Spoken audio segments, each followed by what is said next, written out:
사사기 6장 30절 성읍 사람들이 요아스에게 이르되 내 아들을 끌어내라. 그는 당연히 죽을지니 이는 바알의 제단을 파괴하고 그 곁에 아세라를 찍었음이니라 하니 요아스가 자기를 둘러선 모든 자에게 이르되 너희가 바알을 위하여 다투느냐? 너희가 바알을 위하여 구하겠느냐?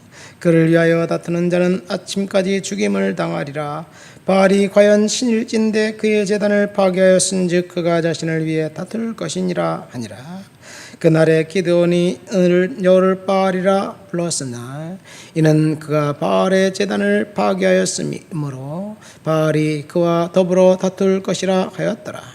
그때 미디안과 아말렉 동방 사람들이 다 함께 모여 요단강을 건너와서 이스라엘 골짜기에 진을 치니라. 여호와의 영이 기드온에게 임하여니 기드온이 나팔을 불매 아비에셀이 그 뒤를 따라 부름을 받으니라. 기드온이 또 사자들을 온 므낫세에 두루 보내매 그들도 모여서 그들을 따르고 또 사자들을 아셀과 스불론과 납달리에 보내매 그 무리도 올라와 그를 영접하였더라.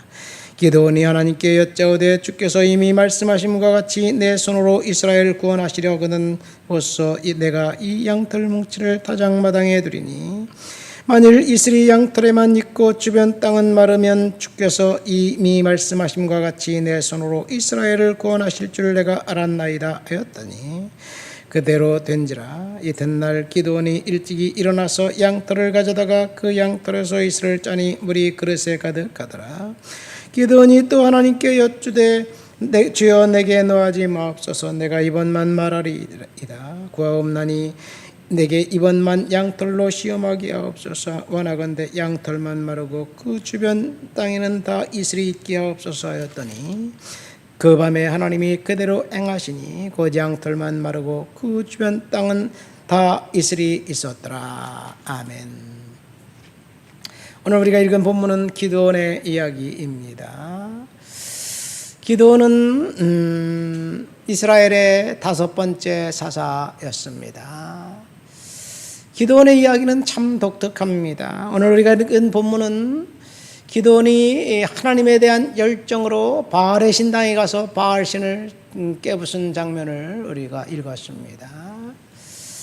바알을 신당에 가서 바알 우상을 쳐부숴버리니까 사람들이 누가 바알을 부숴버렸느냐 찾고 찾아서 일말로 하면 CCTV를 보고 다 검증해서 기드온이 죽였다는 것을 알고 기드온의 집에 찾아와요.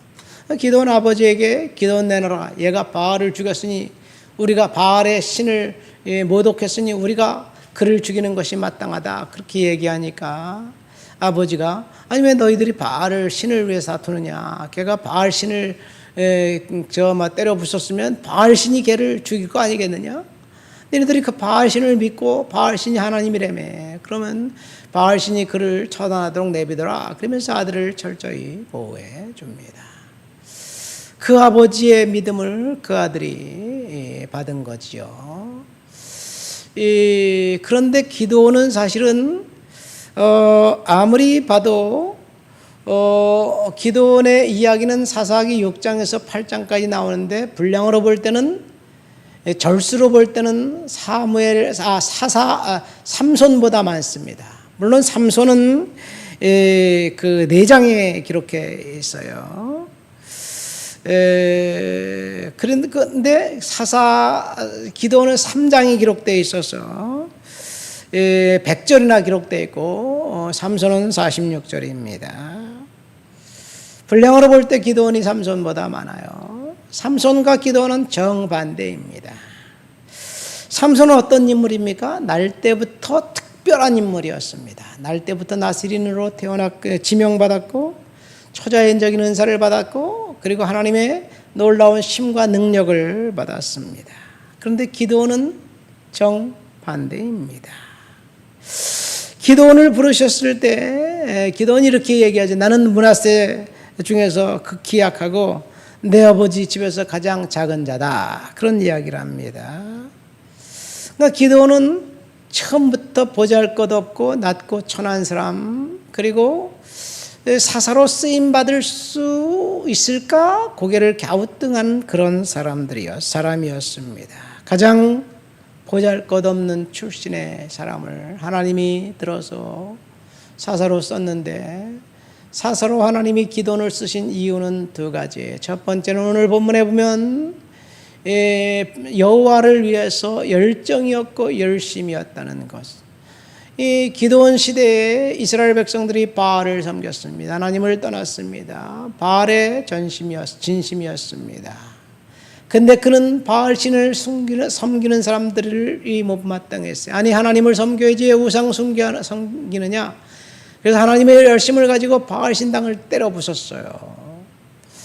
물론 그것이 사회적으로 용납될 수 없는 일일 수도 있지만 하나님은 그 열정을 보았다는 이야기예요. 저와 여러분들이 하나님 앞에 열정을 갖고 있으면 하나님이 우리의 열정을 보고 우리를 쓰신다는 것을 기도를 통해서 하나님이 이야기해주고 있습니다.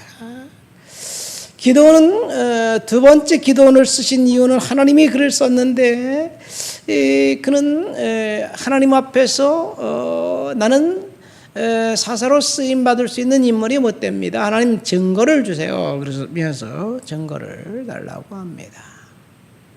양털뭉치 증거를 오늘 우리는 읽었어요. 하나님이 나를 그 사사로 쓰신다면 밤에 이슬이 오는데 양털만 이슬이 오고, 그리고 주변엔 이슬이 내리지 않도록 해주십시오. 그리고 양털뭉치를 들판 바닥에 던져서 아침에 일어나 보니까 밖에 온 대지는 뽀송뽀송한데 양털뭉치에 물이 가득해서 짜니까 물이 주르르 떨어질 만큼 물이 거기에 가득한 거예요.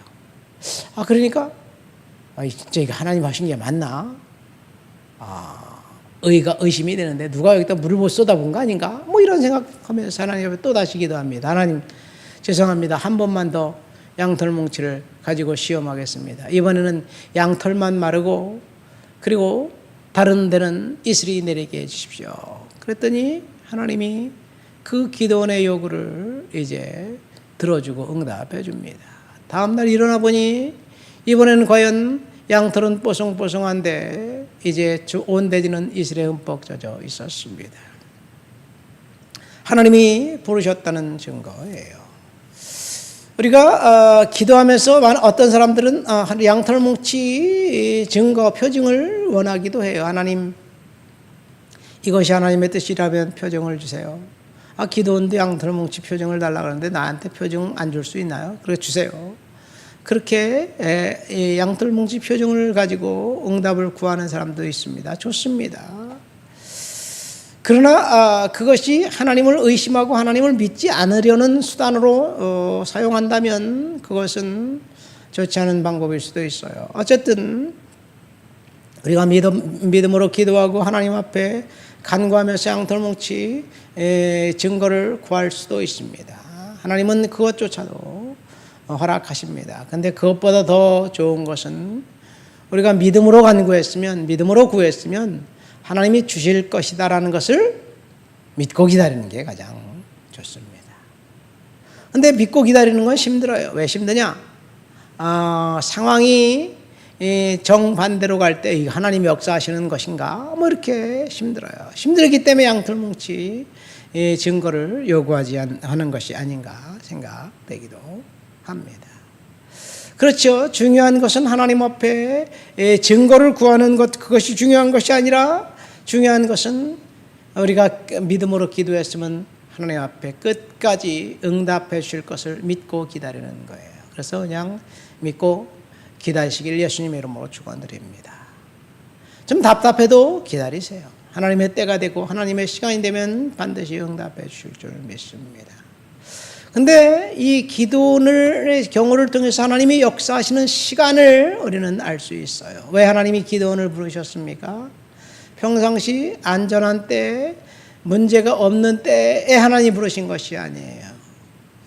위기 상황 가운데 하나님이 부르신 거예요. 미디안이 쳐들어왔어요. 전쟁이 일어났습니다.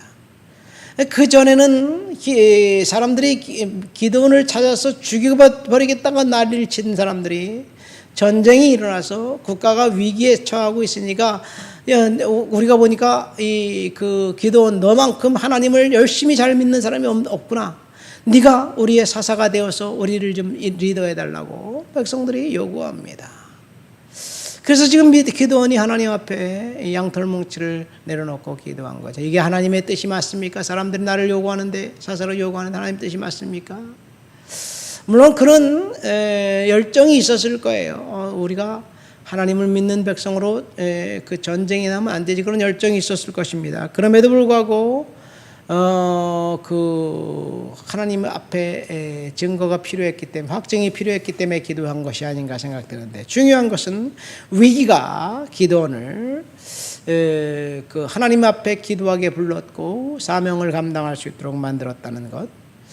그래서 여러분, 중요한 것은 저와 여러분들이 위기 상황이 닥쳤을 때, 어려움이 있을 때, 그것이 하나님이 부르시는 순간이고 시기라는 사실을 믿으시기를 예수님 이름으로 축원드립니다.